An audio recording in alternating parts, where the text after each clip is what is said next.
윤세영 씨 보호자 맞으시죠? 지금 윤세영 씨가 교통사고 뺑소니를 당해 의식이 없으셔서 연락드렸습니다. 그게 무슨 소리예요? 우리 세영이가 지금 병원에 실려갔다고요? 오늘은 진실을 알게 된 신여진이 최명지를 향하여 딸을 잃은 고통을 똑같이 복수해준다는 이야기를 해보려고 하는데요. 구독과 좋아요를 눌러주시면 제가 영상을 만드는데 큰 힘이 됩니다. 최명지, 정말 네가 내 딸을 죽인 거였어? 그것도 모른 채 딸을 죽인 원수를 가족이라고 한 집에서 20년간 끼고 살았다니. 숨겨져 있던 모든 진실을 알게 된 신여진은 가슴을 부여잡고 통곡했습니다. 최명지 니년을 죽여서 우리 유진이가 살아 돌아올 수만 있다면. 신여진은 최명지를 100번이고 1000번이고 죽이고 싶었지만 그런다고 해서 죽은 유진이가 돌아올 수 있는 건 아니었습니다. 하지만 자신을 20년이나 속여온 대가? 신여진은 하루하루 딸을 그리워하며 살던 그 피눈물 흘리던 고통을 최명지에게도 똑같이 느끼게 해주고 싶었습니다. 어떻게 하면 최명지에게 가장 큰 천벌이 될 수 있을까? 감옥에서 몇 년 썩고 나오는 것. 그건 내가 겪어온 고통에 비하면 너무 보잘것없어. 이미 수십억이나 되는 돈을 횡령해두었으니 감옥에서 몇 년 살고 나온 뒤 해외로 도망갈 테지. 니네 모녀가 행복하게 사는 꼴을 내가 두고 볼 것 같아? 신여진은 최명지를 보며 어떻게 이 원한을 갚아줄지 고민했습니다. 그리고 저 악랄한 최명지에게도 약점이자 소중한 것이 있었는데요. 신여진과 마찬가지로 남에게는 아주 칼같고 싸가지 없는 최명지도 하나뿐인 딸은 소중했으니까요. 더군다나 남편 없이 혼자서 아등바등 키운 딸이었으니 최명지에게 윤세영은 인생의 전부나 다름이 없었습니다. 그래, 최명지, 너도 꼴의 엄마라고 네 딸을 위해 평생을 바쳤지. 남의 딸은 죽여놓고 내 딸 자리를 가로채 윤세영을 혜성 후계자로 세우려 했구나. 그 헛된 꿈 때문에 내 딸이 희생되어야 했다니. 윤세영을 죽이면 최명지, 너도 내 고통을 좀 알 수 있겠지? 딸을 잃은 어미의 심정을 말이야. 이제 황진구도 내쳤겠다.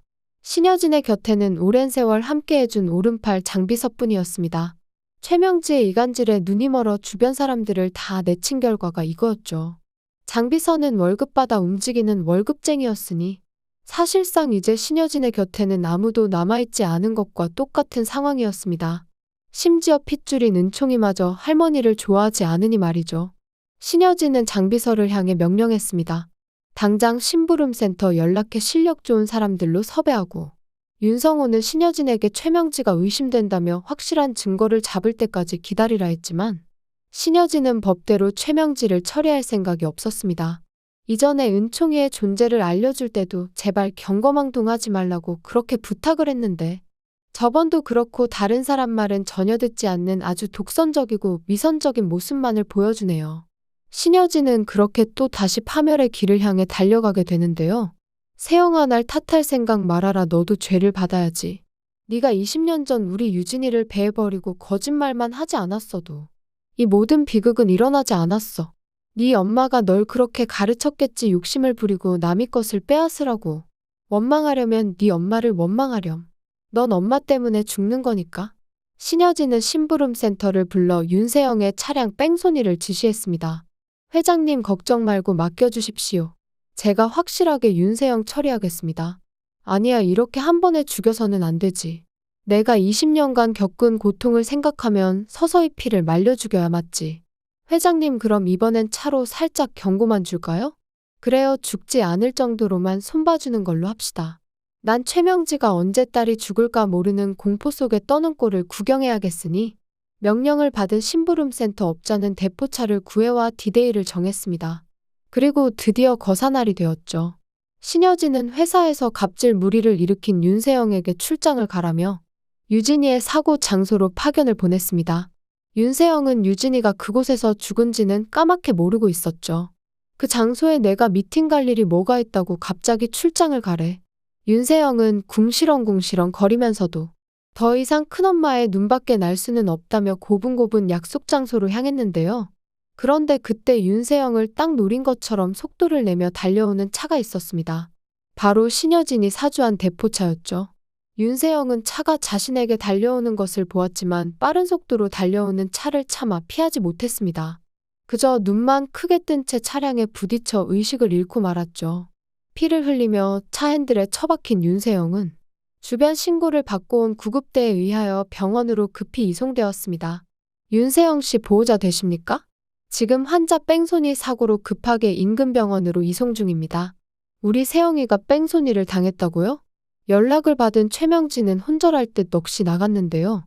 그 병원이 어디예요? 제가 지금 바로 가겠습니다. 급하게 병원으로 달려온 최명진은 접수대에서 여기 윤세영 환자 보호자가 왔다며 고래고래 내 딸을 살려달라며 소리쳤습니다. 하나뿐인 딸 윤세영이 죽었을까봐 심장을 부여잡았죠. 남의 자식은 그렇게 잔인하게 죽여놓고도 자기 자식 다치는 꼴은 볼 수가 없는 아주 내로남불을 보여주었는데요. 엄마 소리 지르지 마, 나 여기 있어. 그런데 의식이 없다던 윤세영은 멀쩡히 정신을 차리고 커튼을 걷으며 말했습니다. 세영아, 너 괜찮은 거야? 이게 무슨 일이야, 내 새끼. 엄마가 너 뺑소니 사고 당했다는 연락에 정말 여기 달려오면서 지옥에 갔다 오는 줄 알았어. 감히 어떤 자식이 내 딸을 이 지경으로 만들어놔. 최명진은 윤세영의 이마에 작은 상처에도 호들갑을 떨었습니다. 그니까 큰엄마가 출장 나가랬다가 이게 무슨 봉변이야. 어떤 개자식인지 잡히면 죽었어. 실수가 아니야. 누가 사주한 것처럼 나를 향해 달려오더라고. 윤세영의 목소리는 공포와 분노로 떨리고 있었습니다. 그녀의 얼굴은 창백했고 두 손은 아직도 사고의 충격으로 떨리고 있었죠. 뭐? 큰엄마가 널 거기로 보낸 거라는 말이야? 최명지의 눈이 경악으로 커졌습니다. 그녀의 심장은 마치 가슴을 뚫고 나올 듯이 격렬하게 뛰기 시작했는데요. 최명지는 윤세영이 그곳에 간 것이 우연이 아니라는 사실에 소름이 돋았죠. 그녀의 머릿속에는 수많은 의문이 폭포수처럼 쏟아지기 시작했는데요. 하지만 윤세영에게는 차마 그 장소에서 자신이 유진이를 죽였다 말할 수 없었죠. 최명지의 얼굴은 공포로 일그러지기 시작했고 손끝은 차갑게 식어갔습니다. 거긴 내가 유진이를 뺑소니로 죽인 장소인데 이게 우연일까? 최명지의 머릿속에서는 끔찍한 기억들이 마치 오래된 필름처럼 되살아나기 시작했는데요. 유진이의 모습, 사고 현장, 그리고 그날의 공포가 생생하게 떠올랐습니다. 세영이를 그 한적한 도로로 보낸 것이 신여진 회장이라니. 최명지의 온몸에는 식은땀이 흐르기 시작했습니다. 혹시 형님이 다 알아채신 거 아니야? 내가 유진이 죽인 거란 걸. 우리 모녀한테 설마 경고를 날리는 걸까? 내 딸을 유진이랑 똑같이 죽일 거라고. 방 안에 흐르는 정적은 마치 죽음의 침묵과도 같았는데요. 아니야, 그렇다면 그 성격에 이렇게 아무 티도 안 내고 우리를 가만둘 리가 없지. 당장 감옥에 쳐넣어야 정상인데. 최명진은 오늘 이 사건이 우연인지 아니면 신여진의 계략인지 헷갈리기 시작했습니다. 머릿속에서는 여러 가능성들이 꼬리에 꼬리를 물고 이어졌죠. 하필이면 그 장소에서 일어난 뺑소니라니. 마치 누군가가 의도적으로 계획한 것처럼 모든 상황이 맞아떨어졌죠. 최명진은 확인을 해봐야 될 필요성을 느꼈습니다. 정말로 신여진이 모든 진실을 알았다면 혜성그룹이고 나발이고 여기서 이러고 있으면 아니 되었죠. 당장 외국으로 튀어야만 했습니다. 최명지의 머릿속에는 최악의 시나리오들이 그려지기 시작했는데요. 가장 소중한 딸 세영이마저 잃을지도 모른다는 공포가 그녀의 이성을 마비시켰습니다. 최명진은 이렇게 넋을 놓고 있다가는 신여진에게 쥐도새도 모르게 죽을 거라는 생각에 소름이 끼쳤죠. 조영사 좀 확인해줘야 할 게 있어. 오늘 우리 세영이가 유진이 6년 전에 죽은 그 장소에서 뺑소니를 당했어. 그런데 세영이를 거기로 보낸 게 형님인 모양이야. 설마 그 양반이 다 알고 있는 걸까? 최명지의 머릿속에는 신여진의 차가운 눈빛이 떠올랐습니다. 다 알면 진작에 우리 모녀를 내쫓고 감옥에 보낸다고 난리를 쳐야 하는데 이상하게 그런 내색은 전혀 없어. 조영사, 당신이 우리 세영이 치고 간 그 뺑소니 범인 좀 당장 잡아줘. 그리고 그 인간이 형님이 보낸 사람인지 확인을 좀 해봐야겠어. 최명지의 목소리에는 절박함이 가득했는데요. 그녀의 손은 전화기를 쥔 채 떨리고 있었고 이마에는 식은땀이 맺혔습니다. 한편 무사히 신여진의 명령을 수행한 심부름센터 직원은 윤세영이 응급실에 실려가는 것까지 확인을 한 뒤 전화를 걸었는데요. 그의 얼굴에는 미묘한 표정이 스쳐 지나갔죠. 회장님 지시하신 일 처리하였습니다. 말씀하신 대로 이번엔 적당히 겁만 줬습니다. 신여진의 얼굴에는 냉정한 미소가 번졌는데요. 고생했어요. 조만간 다시 연락하겠습니다. 신여진의 목소리에는 만족감이 묻어 있었고 입가에는 미소가 맴돌았죠. 신여진은 심부름센터 직원이 보낸 영상을 확인했습니다. 그녀의 눈빛은 차갑고 무자비했죠. 응급실에서 최명지가 얼마나 혼비백산했던지. 세영아 어디 있어 오열하며 우는 장면이 담겨 있었죠. 신여진의 입가에는 차가운 미소가 맺혔습니다. 최명지 내 인연 오늘 딸을 잃을 뻔했다는 것만으로도 아주 놀랐구나. 그런데 어쩌지 이제부터가 네 천벌의 시작이야. 내 전부를 걸고서라도 니들 모녀에게 아주 처절한 고통을 주고 말겠어. 신여진의 눈에서는 복수의 불꽃이 타오르고 있었습니다. 그녀의 마음속에는 수년간 쌓인 분노와 증오가 화라산처럼 끓어오르고 있었죠. 유진아 엄마 지켜봐줘. 엄마가 꼭 네 복수를 해줄게. 신여진의 목소리에는 깊은 슬픔과 분노가 섞여 있었는데요. 그녀의 손에 들린 유진이의 사진을 바라보며 신여진의 눈에서는 눈물이 맺혔습니다. 역시 복수는 복수를 낳는 법. 신여진은 그간 누군가에게 복수의 대상이 되어왔지만 드디어 오늘날 최명지로 인해 복수의 칼을 가는 남들의 처절한 심정을 경험해보겠네요. 윤세영의 사고 소식은 구지석과 구하나에게도 전해졌습니다. 두 사람의 얼굴에는 놀라움과 위혹이 교차했죠. 마치 예상치 못한 폭탄이 터진 듯한 충격이 두 사람을 덮쳤습니다. 윤세영이 뺑소니를 당했단 말이에요? 비서가 알려온 소식에 두 사람도 이상함을 느꼈죠. 구하나의 얼굴은 창백해졌고 구지석은 미간을 좁혔습니다. 신여진 회장이 보낸 장소에서 뺑소니가 났다니. 거긴 유진이가 죽은 곳인데. 그의 머릿속에서는 여러 정보들이 퍼즐처럼 맞춰지기 시작했습니다. 설마 신여진 회장이 윤세영을 죽이려고 한 걸까? 설마 최명지가 두나를 죽인 건가? 머리 회전이 빠른 구지석은 오늘 일어난 뺑소니 사건의 배경을 알아차리게 되었죠. 신여진이 최명지한테 딸의 복수를 하려는 거야. 구지석의 얼굴에는 복잡한 감정이 교차하고 있었는데요. 마치 거대한 체스판 위에서 각자의 말들이 움직이기 시작한 것처럼 모든 등장인물들은 자신도 모르게 복수의 소용돌이 속으로 빠져들고 있었습니다. 지은 업보를 그대로 받는다더니 유진이가 설마 가족 손에 죽었을 줄이야. 지독한 집구석이네. 복수와 배신으로 얽힌 가족의 비극은 점점 더 깊은 수렁으로 빠져들고 있었는데요. 신여진과 최명지의 싸움은 구씨 남매에게도 중요했습니다. 신여진이 최명지에게 신경 써야 한다면 자신들의 공격을 방어하기 어려울 테니 잘된 일이라고 생각했죠. 구지석의 눈빛에는 계산된 전략가의 냉정함이 서려 있었습니다. 최명지랑 손잡고 신여진을 치는 게 어때? 그의 머릿속에는 이미 복수를 완성할 수 있는 새로운 경로가 그려지고 있었던 건데요. 구지석은 윤세영네랑 손을 잡는 게 어떠냐 제안했지만 구하나는 양심의 가책을 느꼈습니다. 유진이를 죽인 인간들과 손을 잡고 복수를 하겠다니. 똑같이 아주 악인이 되어버리는 것 같고 은총이에게 할 짓이 아니라고 느껴졌죠. 구하나의 눈에는 순수한 결심이 담겨 있었고 그녀의 마음은 흔들리지 않았습니다. 아니 지석아 우리 복수는 우리 손으로 하자. 똑같이 나쁜 인간이 되고 싶지 않아. 구하나의 목소리에는 단호함이 묻어났습니다. 구하나는 쉽게 복수를 할 수 있는 유혹 속에서도 자신의 신념을 지켰죠. 진흙 속에서도 연꽃처럼 자신의 순수함을 잃지 않으려는 구하나의 모습은 감동적이었는데요. 하지만 신여진은 이제 더 이상 구지석 그리고 구하나와 싸울 여력이 없었습니다. 그녀의 심장은 오직 하나의 목표. 최명지에 대한 복수로만 가득 차 있었습니다. 최명지에게 고통만 줄 수 있다면 그 사람에게 혜성그룹 전부를 주고 싶은 심정이었죠. 신여진은 윤성호를 통하여 구씨 남매에게 만남을 요청했습니다. 이 예상치 못한 제안에 구씨 남매도 많이 놀랐는데요. 그들의 얼굴에는 의심과 경계심이 가득했습니다.